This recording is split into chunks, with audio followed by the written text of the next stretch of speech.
afternoon. Welcome to another edition of Slice by Bryson podcast. So today's guest is a good friend of mine. Been knowing him for a while. He's also big into fitness. He's actually my mentor whenever I first became a personal trainer. In addition to training, I know he coached track and field. He's done a lot of different things in fitness. Very inspirational guy. Today's guest is Mr. Kreig Triggs. Say, Bryce, thank you for having me. I appreciate you taking time out of your day to be on the podcast with me. It definitely means a lot to me. Yes, sir. So to start out, we can give the audience a little background on your history of whenever you became a trainer, all the obstacles you went through, the education and whatnot. Just give the audience a little background on that. All right. So somewhere around 2010, began kind of paying more attention to different commercials and the media saying that, you're stricken with this disease, take this medication, and you have high blood pressure, it's this, take this medication. And I immediately just wasn't okay with that. So at the time, I was taking care of my grandmother who passed away in 2015. She was 100. So she kind of gave me the template of when you take care of yourself, this is the outcome that you can have. The exercise is medicine. Exercise is medicine, absolutely. And so being that she was up in age but was on minimum medication, I took it as my mission to try to get more people to be healthier, teach them the proper ways, diet and exercise, and reduce the need for medication. So I first got certified in 2012. I did Lee Haney certification. I went to Atlanta and met with Lee, and anybody knows Lee, he was very inspirational, very motivational. He was never had a surgery, still doing pull-ups, and he provided a wonderful foundation. And as I began to get clients and teach people, I began studying. I picked up certifications along the way for weight management, for different personal training certification. Fast forward now to 2025, I have one master's degree dedicated to exercise science with the concentration in performance enhancement with injury prevention.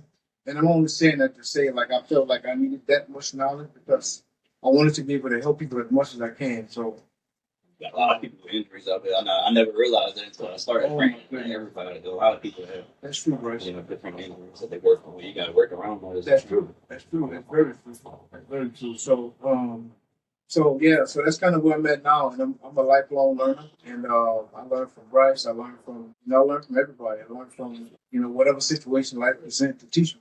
It's like a sponge. So absolutely. That's the way I described it when I talk about when we first met. You was been a sponge. That's the word I use. Mm-hmm. Yeah, I remember you telling me. Whenever I became a trainer, I was doing those demo classes. Like after you would give me some constructive criticism. Yeah. I would take it. You would see those improvements in me over time. You're like a sponge, you soak everything in. Soak it in. I still ain't like that. Yeah, absolutely. Absolutely. Yes, sir. So like I was saying earlier, whenever I became a trainer back in 2017, I did my ACE certification. I think it was a day after I got certified, the Wellness Center called me. I had to come in for an interview. So I did my interviews, and they called me back for another practical interview. So whenever I got there, I didn't know what to expect. I had just got my PT certification. I've been working out all my life. I never trained somebody. So I remember the night before I was watching YouTube videos, on personal one-on-one training, just kind of overthinking everything. I just wanted to make sure I was prepared. So I got in, and Kreig was a fitness coordinator at the time. So I met up with Kreig, and he was like, all right, you got 5 minutes to come over to workout plan. He's like, we can get started. So came up with a little plan. I remember being nervous as all that. And that was a big moment for me because I really wanted the job. Did the training session. And he gave me some constructive criticism. I went about my business. And at the time, I was like, man, it was probably bad. I was just sitting there overthinking everything. But I got a phone call a few days later, and they gave me the job. Kreig mentored me for about a year. Worked on them. And definitely taught me a lot of things. It took me, I remember whenever I started training, it took me maybe 3 months to pick up my first client. I remember feeling discouraged. There was times when I was like, man, I don't know if this is for me. I was thinking about changing career paths or whatever. But then I remember I ran some kind of boot camp or whatever. I picked up first client. And then the rest is history. You know, I started from there. I just started picking up people left and right. And I was like, all right, this is where I need to be. Definitely a great experience. So I know you've been training for but over 10 years now. Oh, yeah. So like 13 or something. Years. Yeah, yes, sir. What would you say are 3 of your biggest success stories as a trainer overall? 3. So there's one that comes to mind immediately, and then there's some that may not be big in magnitude, but it was like big for that person. So one that comes to mind was I had a good friend who had been struggling with weight and struggling with some health issues, and she reached out. And when she reached out, I told her I've been waiting for you. And I went to her house, and I went and had a very hard talk with her and the family about what needed to happen. And sometimes you have to have a hard talk. Reality check. You have to have reality check. We had a hard talk, and I said to trust me. And so fast forward a year from that time, she was removed from her diabetes medication. She was removed from her high blood pressure medication. And it put her body in such a state where her doctor was okay with her and her husband family planning. And now the boys are like 10 twins. She has twin boys now. And I won't ever say I feel like God allowed me to facilitate that process for her. And so she was able to lose close to about 100 pounds. And her body now is self-sustaining. So the need for insulin and the need for excess blood pressure medications is a thing of the past. Right. So that would be one. The second one, I guess, would come to mind would be a friend of mine who I trained, who was actually still had some questionable lifestyle choices. Smoking cigarettes and drinking. Right. And, so we ended up training. We started hitting it hard. And then fast forward, this guy actually became a better runner than I am. This guy ended up running like 3 or 4 marathons. He ran Chicago, ran Houston, he ran. He just ended up killing it. And he allowed me to be on that journey with him and to set the foundation for what he wanted to do with his health. You have him turn his life on. Have him turn his life around, man. It's just a wonderful thing. The last one I would use is, so I have a client, still a client now, who's upper 70s. And this is an anomaly in fitness that people think is an anomaly. So her goal is to lift, and she wants to lift heavy. And so we were able to successfully do that 5 days a week. We were able to do max lifts, compound lifts, able to do deadlift, squats, presses, heavy, because that's her goal with somebody who's north of 70, and she's able to do that injury free. Right. And she's had some setbacks, but because of her health, she's bounced back from those setbacks when some people would not have made it. Yeah. To be quite honest, or illness would have took them out. So those are some of the ones that I think about immediately. I've been blessed to be on that path with them. Oh yeah. Yeah, impacted a lot of people's lives. Thank God for that. Well, me personally, some stories I can think of, particular clients saying you had the 76-year-old. I have a lady that trains also in her 70s, Miss Barbara. We've been training for about 4 years now. Of course, we had some setbacks with COVID and a hurricane, but we do a lot of functional training, squats and deadlifts and, different things of that nature, planks, a lot of planks. But one thing, she always tells me it's improving the quality of her life. Like, she can go do her yard work without any issues, gets in and out of bed without any issues. And she always says it has a lot to do with my framing and the things that I've taught her over time. And then she always says, we count up all the reps, the total amount of reps that we do during the workout. And she said that's the souls that we save. Oh, wow. Wow. I love that. And she's definitely made a big impact on my life. Also, another client, Mr. David. I've also been training him about 4 years. He's a colon cancer survivor. I think he had stage 3 colon cancer, and he recovered from that. Lost all his muscle mass. When I pretty much started from scratch, we've been working together for 4 years. We had a few setbacks. He also had he was dealing with some heart issues, but he's bounced back stronger than ever, and we've been making a lot of progress getting his body composition right, body fat percentage. More recently, I got client named Brian. He was actually on the first episode, and he's been on a weight loss journey. So far, he's been working out. It's been about a year now. Yeah, he's getting ready for got a wedding coming up. So he's crushing all his goals. Very nice. But it makes you feel good as a trainer whenever you see your client's success. Absolutely, absolutely. You made me think about one. Let me throw this one in. Mr. Hugh. Mr. Hugh at the Wellness Center. Mm-hmm. Yeah. On paper, Mr. Hugh would mind me sharing this. On paper, Mr. Hugh had a lot of complications. And I read the file. And I'm gonna just be honest. I read the file and I was like, man, I don't know how I'm gonna help him. Mm-hmm. I mean, he had surgeries in the back and spine, and knee had been scoped, and I mean, it was just a lot. And then fast forward, we hit it for like 2 years, and I mean, I couldn't give him enough work. Mm-hmm. His drive, and he was able to be. You wouldn't know he had fusions and issues and limitations right. because of consistency in training and being dedicated to the process. Came a long way. Yes, sir. Mm-hmm. So I know you're also an avid runner. Ran your fair share of marathons and whatnot. I mean, you both training for the Crescent City Classic right now. But you've been doing it for a while. So let's talk about how important is running to you, and do you have any advice for people starting out with running? Any advice you would give them? Running is peaceful. Running is a safe place, and it's a way to create peace and a serene moment for me. I love it. It's relaxing. I feel like it's one of the most functional things you can do for your health. It's the cheapest thing you can do for you as far as an adult sport. You just need shoes and somewhere to run at. So it's very, very important for me. It's a way for me to challenge myself that in a way that I can't do in the gym. And so for somebody that's looking to start running, I would say this applies to different facets of fitness, but it's all about staying in your lane. Mm-hmm. Running, walking at your pace, mm-hmm. Listening to your body the entire time, enjoying the process. Right. Not comparing yourself to other people, because God made all of us uniquely different. Mm-hmm. And so, my wife, for example, she was a beginner, never ran. I don't think she even enjoyed sweating. And she started walking, and she wanted to challenge herself a little bit. And so she would run from corner to corner. Mm-hmm. And same as I. Fast forward, and now she's running, for the marathon regularly, because she runs them at her pace, not comparing yourself. So it's really important that when you starting off, to focus on your goals, running at your pace, and doing what you can do. Don't overexert yourself, and keep it fun. Whatever you have to football.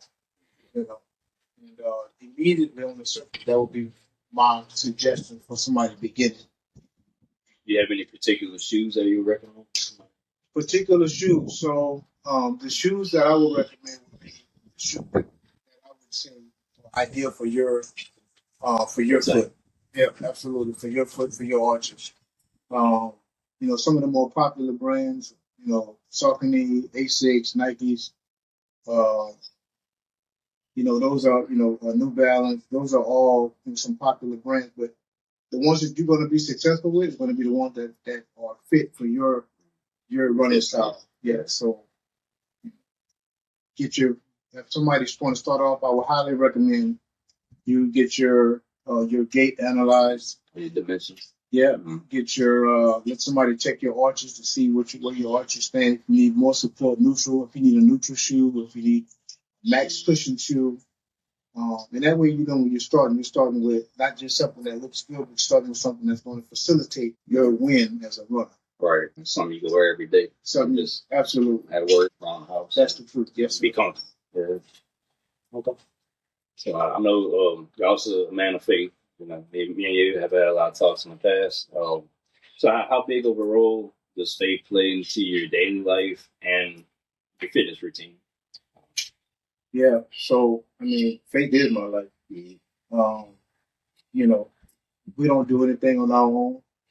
We are service and vehicles for whatever God decides for us to do for Him, and so that's how we should move, in my opinion. And so, being a servant, then I'm seeking to serve in anything I'm doing. So I'm blessed to have a holistic ministry at church, because I feel like that's a servant part of what I should be doing. Mm-hmm. And in fitness, I'm serving because there's not a single thing you can do more important than take care of your body. There's not anything else more important you can do. And because you're no good for anybody else if you're not taking care of me. And so, God gave us these bodies, and this is the body we intend on using later.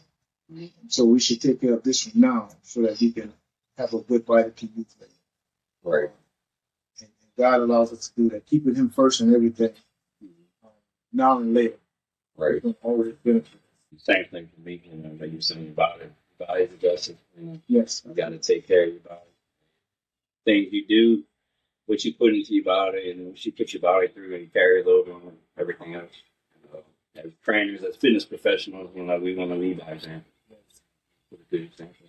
And it's not always easy, just as much as the activity is important, the faith-based part, you really get into more of your prayer and meditations, and really being able to slow down life when it gets busy. Because people, when they come to train, they want you to be their balance. Oh, yeah. They want you to be their safe place. And so if I don't start my day with my scriptures and my prayer, my meditation, I'm really not giving my clients the best that I am. So it's really important that I do that. Yeah, whenever you wake up first thing in the morning, you do that spiritual meditation, spiritual time. It carries over and everything else you do there, and they set the tone. I think that's a great thing. And it influences the quality of your workouts, and influences the quality of your life. Absolutely. Absolutely. This is a Proverbs 27 moment right here. Iron sharpens iron. So faith is everything. So it's something I wanted to do for this particular podcast. Fitness Q&A. Figure we got 2 veteran trainers, so what a better time to do it. So I compiled some frequently asked questions that I get at the gym. People just messaging me in general. The first one, I'll let you answer first. Best time of the day to work out. People always ask, should I work out in the morning? Should I work out in the evening? What's your preference in general, and why would that be? My preference is working out in the morning, especially in this 2025, this busy life of ours. Working out in the morning satisfies a few things. So number one, I can get it done. I don't have to worry about trying to get it done after work, because after work, something can come up. Anything can happen. And oftentimes, I don't get a chance to do it in the afternoon. And then also for me personally, first thing in the morning, my energy levels are at its highest. So I want to get up, meditate, pray, and run to the gym and lift some weights. And then when I get to work, my mental clarity is higher, my mood, my temperament is a lot better. And I feel like I'm better for the job for everything I do in the morning. Person. You become it's better quality workouts. Yes. Yeah, for me personally, I prefer the evenings. I find I have more energy in the evenings. I guess the fuel throughout the day, you're eating all the carbs and whatnot. I find I'm stronger in the evenings. But like you were saying earlier, everybody's different. It depends on you if you're a morning person or evening person. I say just try both and then see which one is better for you. But it's better to work out when you have more energy. That's right. I like working on the mornings sometimes. Like you said, the reason I like mornings is because it sets the tone for my day. But I do find I have more energy in the evenings. Next question. Best workout split for a beginner. Somebody that's never stepped foot in the gym before. In general, what would you recommend? It's kind of broad. It's a broad question. It is broad. It is broad. So 2 things come to mind immediately. So a full body strength routine broken up into like a Monday, Wednesday, Friday, with Thursday being like a light core day or an off day for somebody just beginning. I found that to be successful. And I'm saying that with tentativeness because the workout has to be structured as such that it really benefits that person. That's why dealing with a professional is so important. And then the second modality I would say would be what's called the PHA workout, peripheral heart action. So I love that type of training. It alternates between upper and lower body, and it gets the heart pumping, and you can accelerate it as much as you want, or you can decelerate it as much as you want. And it can be 20 minutes and it can be an hour and 20 minutes. And so for somebody beginning, it's really good to have that, fluctuation of what they need inside of a workout that's still beneficial, satisfies strength, satisfies the cardio component. And it's not too demanding for somebody just starting off. I like that. So I have a similar approach. I always tell people when you start working out, you need to find your balance. You got cardio and you got strength training. Some people need more strength training than others. Some people need more cardio than others. So I kind of gauge a person out. I would say if you're new to the gym, you're starting out, start at 50-50. Go from there.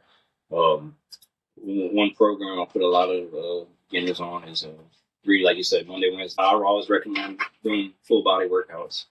Make sure you target all those major muscle groups first, so your chest, your back, your legs, and then the isolations at the end, so your arms and shoulders, calves, core, all that. And a lot of people, I tell them, start out with the machines, all your main machines, to build some foundation before you switch over to free weights. And I do recommend, when somebody transitions to the free weights, getting with the trainer for at least 3 sessions just to make sure your form's good.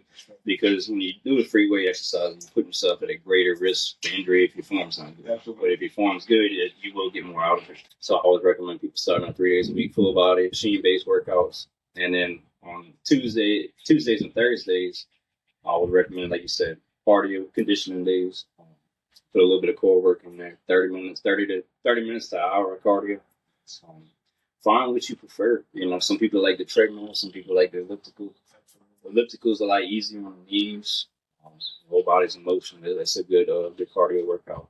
So a lot of people, I'll start them out on the elliptical or the bike. And then for beginners, it's really important that some people get tied up into the numbers. Your calories. I need to burn this amount of calories. And that's fine if that's your goal, but I would really just like you to, get the motion, get the routine sound done, get that in place first. Get used to getting on there and moving for 30 minutes. And whatever the number is, that's the number. Right. And then you can start to, really hone in on calories and, VO2 maxes or whatever it is you intend on doing. But start small and do small progressions, yes. So that leads me to the next question. What would you say is the best way to progress your workouts over time with progressive overload?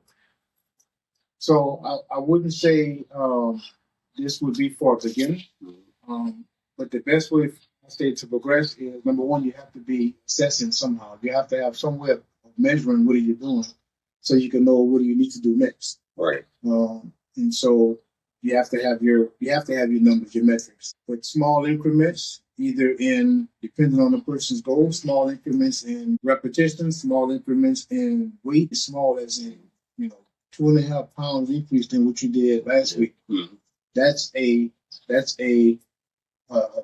new target. That's a sizable, a very profound goal from week to week. Doesn't have to be 20, 30 pounds. Right. And your body will tell you everything you need. Mm-hmm. When you slow down, your body will tell you everything you need. And getting with a professional, it kind of streamlines the process. It takes the thought, the guesswork out of it. They'll tell you exactly what the progression needs to be, what your percentage overload needs to be, and so that you're safely progressing from week to week, whatever your goal is, cardiovascular resistance. That would be my suggestion. Small increments, nothing too big. We never increase a rep, we never increase a weight if it compromises form. Right. If it compromises your form, then we shouldn't be. Right. If it causes you to have to slam more weight, we shouldn't be doing it. Right. I agree with everything you just said. One thing to my clients is each time you come in to do, just try to do just a little bit more than what I did before. And another thing, sometimes we have days where maybe our nutrition is not in check, or stressed out, or maybe we're asleep enough the night before. And then that's when you need to listen to your body. You need to adjust. That's right. Even if you go in the gym and just take a 30-minute walk, so it's better than sitting around the house. Whenever you're working out, you're stressing your body. You put your body under stress. If you're already under a lot of stress, you don't want to overstress your body, because then it's not going to respond how you want. But no, I agree. I agree with everything you said. Another question I get all the time. I got to ask this. In your opinion, what's the best pre and post workout foods? Anytime I hear best, I kind of twinge a little bit.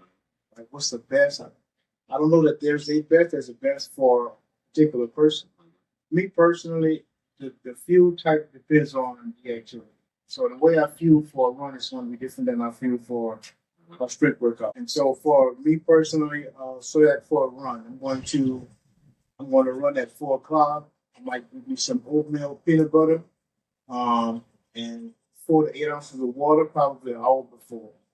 30 minutes before, I might drink a Celsius with beetroot juice, and then I'm going for my run. And depending on the run, I might bring some hydration on the run, 3 miles in, 4 miles in, so I can hydrate. In workout hydration would be, maybe some salt tabs, electrolytes, maybe some running gels, some more beetroot juice. So that's kind of a running. And so strength wise, I like take Advocate has a pre-workout that I like. Spark. It's a pre-workout fuel. If you don't know how your body's going to adjust with the fuel and the pre-workout, so start slow. A little bit of protein and some quick digestive carbs. Quick digestive carbs would be like fruits, dried fruits, something that's gonna get right to your system. So I like bananas because you can just grab them and go. Absolutely. And they're full of healthy sugars. Absolutely. Your body can break down. Protein wise, like normally I'll do like a boiled egg or Greek yogurt, something simple, but at the same time you don't want to overdo it and then be sluggish during the workout. That's what I personally do. As a pre-workout snacks, or I do like the Clif bars. Oh yeah, they got them. They sell them at the gym at the wellness center. So before I work out, if I'm getting off work, I'll grab me one. Eat it about 30 minutes before I work out. That's full of carbs and it has some protein too. Post workout, I do my whey protein, my whey protein shakes. My goal is always to get about 30 grams of protein, and I like rice. That's another time I think. Those quick digestive carbs are important to accelerate the recovery process and replenish. So I like rice and sweet potatoes, grilled chicken, but I try to keep it simple. What balances? Mm-hmm.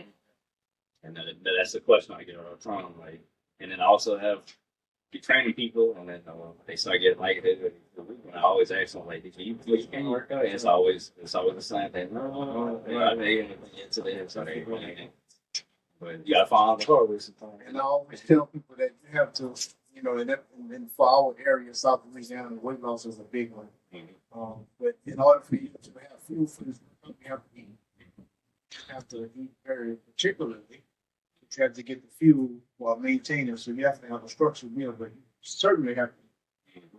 Oh yeah, it's important time for meals too. Trying to see a lot of people that they'll eat one big meal, crash it out, grab. So you gotta keep your body feels. Absolutely, yes sir. And it's just like driving a car. You gotta make sure you got gas in the car. Absolutely. Or it's gonna crash. That's right. It's really matters. So next question, when it kind of ties into the last one, why are rest days important? In your opinion? Yep. So at some point, you have activity that's beneficial, and then you have inactivity that just as beneficial. You have to leave your body alone. Your body wants to rest and recover. So you've torn on muscles all week, you've had the stresses of life, and then resting and recovering allows those muscles to rebuild, and allows you to be ready for the next workout session. Whether that be recovering by way of yoga, or recovering by way of a sauna, recovering by way of just hydration and rest, minimizing stress levels. The recovery facilitates a more successful program in the upcoming week, provided that this is a Saturday, Sunday rest. Right. That next week is going to be more productive. The quality of recovery that you have. Right. And I agree with all that. I also believe every month it's good to take a week off, where you just, especially with weight training. Yes. Let your body reset. A lot of times, if you take a little bit of time off, you're gonna notice you come back stronger. Absolutely. I noticed that personally. So it's good to take a week off sometimes to just let your body reset. Absolutely. Rest days are very important, particularly with strength training, because when you're in the gym, you're breaking down all these muscle fibers. Right. But really, the progress is made outside the gym whenever your body's preparing. So there it is. it's trying to get stronger. That's right. Your muscles are trying to build a little bigger. So say you're working legs one day, next day, come in and do upper body. You do legs 2 days in a row, you're just tearing those muscle fibers, and you're inhibiting the recovery process. That's right. You know, I see a lot of people that make a mistake of doing that, or they see a lot of guys, gentlemen going there doing bench press, and then the next day they trying to bench again. And, you know, you know that you shut the foot, so you're not going to make the gains that you should be. That's right. That's right. You know, Therein lies the frustration. mm-hmm. You know, and so when I see things like that, I just question what's the goal. Mm-hmm. Your goal has to be directly aligned to, you know, Right. What you do. what you do. With that being said, do you have any particular books or resources that you reference for fitness? Oh man, that's so tough. I like all the things. I get Runner's World a lot.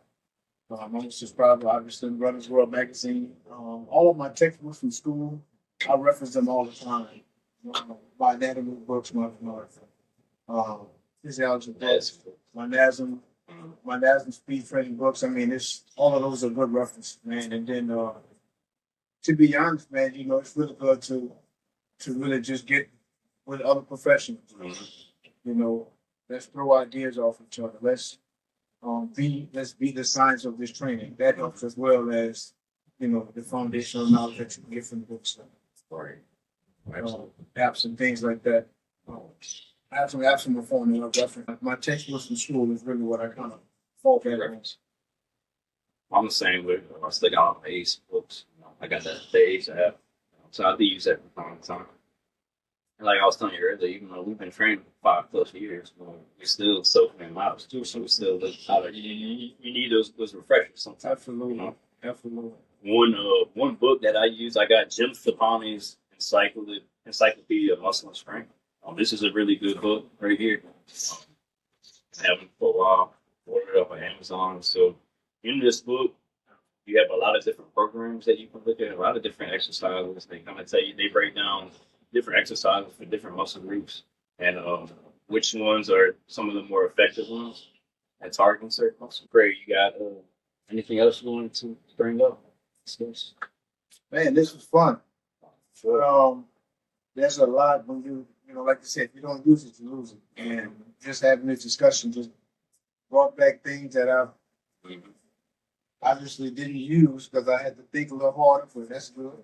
Yeah. And but I guess the takeaway is, you know, as a summative alignment to the closing, you know, there's no right or wrong, I would say. There's find out what you want for your body, what your body needs, find a plan, work your plan.